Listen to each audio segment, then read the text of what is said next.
COVID-19 stimulus package کے لیے democratic اور ریپبلکن پارٹی کے درمیان مذاکرات کامیابی کے نزدیک پہنچ گئے۔ $900 بلین کے اسٹیمولس پیکج کا اعلان آئندہ 24 سے 48 گھنٹوں میں متوقع ہے۔ $600 تا $700 کے اسٹیمولس چیکس اور $300 ہفتہ وار بے روزگار الاؤنس کی پیکج میں شمولیت کا قوی امکان۔ دیکھتے ہیں ہیوسٹن سے نصرت لغاری کی رپورٹ۔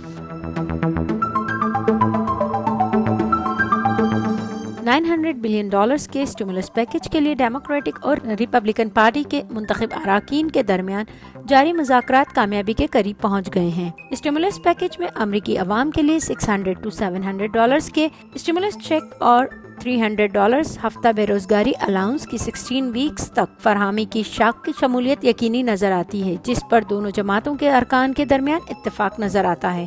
تاہم اس حوالے سے حتمی بات چیت جاری ہے۔ مذاکرات کی پیش رفت سے آگاہی رکھنے والے ذرائع کا دعویٰ ہے کہ آئندہ 24 سے 48 گھنٹوں میں نئے اسٹیمولس پیکج کا اعلان کیا جا سکتا ہے، جس میں فیڈرل ان ایمپلائمنٹ انشورنس کے بینیفٹس کے دوبارہ آغاز سمیت ریاستی اور شہری حکومتوں کے لیے کسی قسم کے ریلیف کی شقیں بھی شامل ہونے کا قوی امکان ہے۔ تاہم معاہدے کی راہ میں رکاوٹ بننے والی ریپبلکن پارٹی کے پیش کردہ بعض نکات کی ڈیل میں شمولیت کا امکان معدوم نظر آتا ہے۔ ریپبلکن پارٹی کے سینیٹر جان تھون نے بھی تصدیق کی ہے کہ امریکی عوام کے لیے $600 to $700 کے چیک کی شق معاہدے میں شمولیت پر اراکین کے درمیان بات چیت ہوئی ہے۔ میجورٹی لیڈر مچ میکنو نے بھی ایوان کے فلور پر تصدیق کی ہے کہ معاہدے کو حتمی شکل دینے کے لیے مثبت پیش رفت ہوئی ہے۔ تاہم ڈیموکریٹک حلقوں نے بھی تصدیق کی ہے کہ معاہدے میں ڈیموکریٹک پارٹی کے پیش کردہ تمام نکات شامل نہیں کیے جا سکتے،